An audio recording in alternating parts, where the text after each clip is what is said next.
if I were to ask you one question today, do you know what your blood type is?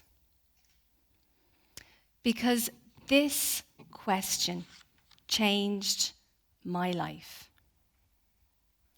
Imagine I lived on this planet for 35 years, and I was not aware of what was inside of me. I was lying on a cold operating table in the hospital where our son was born 4 years earlier. I was petrified. This day would officially bring an end to a little baby that we had made a space in our hearts for, but would never see this world. 10 days earlier, on our son's 4th birthday, we had heard the words, "I'm so sorry. There's no heartbeat." I had waited over a week for nature to take its course. And in that time, I began to feel the effects of life's unexpected adversity. What I have now come to realize is that adversity never knocks. It just arrives like an unannounced house guest. The invisible grief and trauma of miscarriage certainly hit me from an unannounced left field. Feeling buried in an avalanche of silence and stigma. Why me? And why now? The experience of losing a baby, I learned, would be so painful and still not something openly spoken about in this kingdom and beyond. This forces women and their partners to cope alone. I asked myself, how could I be feeling so sad over a baby I had never met? My life up to this point had been relatively smooth. I had an amazing family, a lovely home, and a good job. And yet, so quickly, had dipped to a very low point of shame. Then there was the guilt, as I already had a child at home. And I even found myself comparing my loss to the greater losses of other women's babies. These feelings, I would learn later, were all part of this very difficult process.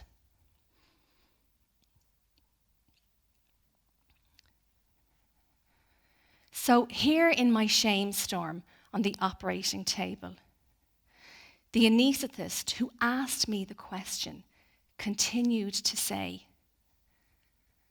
"Jennifer, you have the best blood type, and it's the easiest one to remember. It's B positive." I let it sink in for a moment. B positive. About to be put to sleep for the first time in my life, and I can honestly say, I never felt more awake. He was so right. I needed to lean into my strength and value of positivity. I was still alive, and I could feel myself come back into my body. I had survived this. And my choice as I saw it now was this. Would I hold on to the pain and stay bitter? Or would I do something with the experience and endeavour to be better? Our daughter's arrival into the world, almost to the day the following year, reminds me that while adversity never announces its arrival, it does not have to stay. Yes, we were blessed with a beautiful rainbow, and I am very aware that not everyone who experiences a miscarriage is this fortunate. New beginnings hiding themselves in an end. Nature is for sure a force. She would not be here without the experience of the adversity. And my goodness, is she a fabulous force. At the age of 5 now, she asked me recently, "Mommy, have you ever heard a bee buzz?" She was learning the sound of the letter Z or Z in school, proceeding to shout, "Buzz!" Well, that made me think of the emoji for sleep. The irony of using a bee buzzing to illustrate this point. For I had found my own buzz just as I was about to be put to sleep that day on the hospital bed. I would later be amazed that a bee is a symbol of brightness and personal power. NASA famously displays an inspirational poster that states, "Aerodynamically, a bee's body is not meant to fly." But the bee doesn't know that. And despite its wings being too small, it just does its thing. Could we be more like a bee?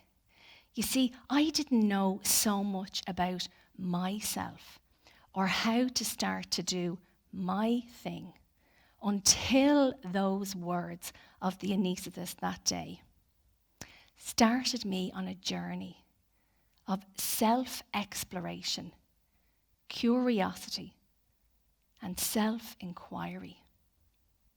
And above all else, he gave me hope. So this is the hopeful perspective I offer you today in embracing your new beginning. You too can find your buzz. You can move on from whatever adversity has come your way. For me, it was losing a child I had never met. For you, it might be something else. The response is always inside. And it's always our choice. Moving from adversity to buzzing might sound impossible. Using the experience of my miscarriage adversity has now become a blueprint for me to create lasting positive change in my life, especially when further unwanted adversity arrived at my door. It's a method I like to call getting from A to buzz. And awareness really is the first step in moving forward. That wonderful anaesthetist reminded me of my positivity inside. My blood was just a symbol of my true nature. As Albert Einstein said, we cannot solve any problem with the same level of awareness that created it.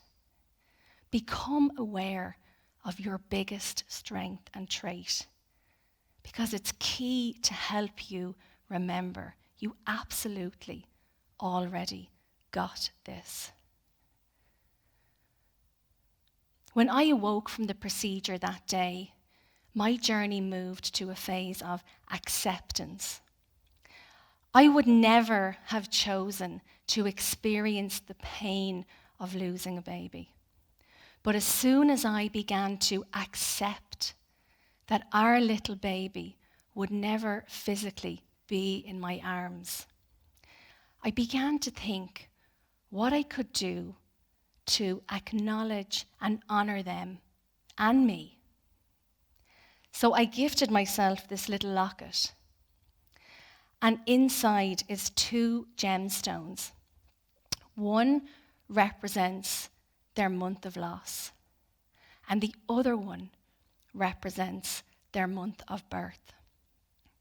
You see, I had recalled a conversation with my late grandmother, who for just a moment had let down her emotional guard when I discovered she too had experienced a miscarriage.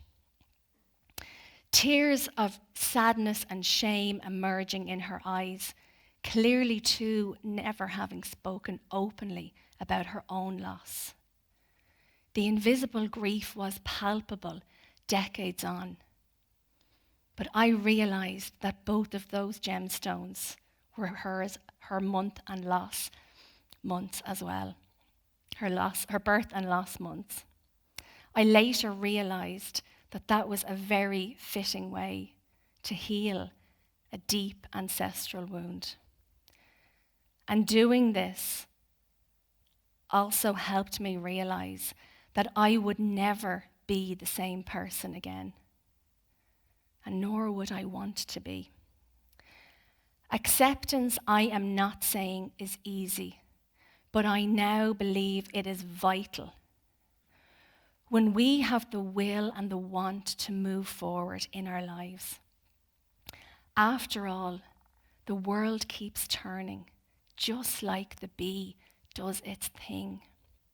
You see, I honestly had this inner knowing that I would heal and I would be whole again as long as I integrated the experience of the adversity in a meaningful way.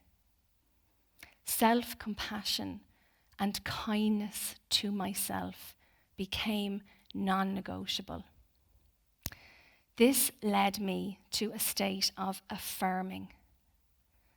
But affirmations, whilst they're trendy, they only work when we do. Affirming positive thoughts will elicit positive emotions. But feeling those emotions and not pushing them down, that's what has to happen. Because emotions will drive your behavior and in turn, the action you then take. I am, and the positive, truthful words that follow are what you will begin to believe. Affirm who you are, not in spite of your adversity, but because of it. And this is the point where you step inside your personal power and really begin to buzz. I always say finding your buzz is getting going again after adversity strikes. Deciding then to take an action step forward. I promise it doesn't have to be a huge step. In fact, sometimes the smallest steps take us in a direction that we only pre-adversity could dare to have dreamt of. The feeling of achievement can't be underestimated. Remembering and banking your success from that action is the final step in finding your buzz. This helps you to level up whenever any future I can't do's that might be perceived on your path. You see, when you call to mind your already achieved success, straight away you have evidence that you have overcome adversity, and you're starting from this baseline. Since the adversity of my miscarriage, I've birthed a baby. I've started a business. I've written a chapter in a book. I've won an award. And most importantly, I have found meaning and purpose in the work that I do. And here I am, standing on the red dot, sharing that experience with you. There is wisdom and a new beginning in every adversity. When you remember who you are and what lies deep inside, that right now you might not even be aware of. Maybe I can be the stranger today who offers you hope for a very bright new beginning. Sure, it's already in your blood. If I can find my buzz, I believe you can too. Thank you.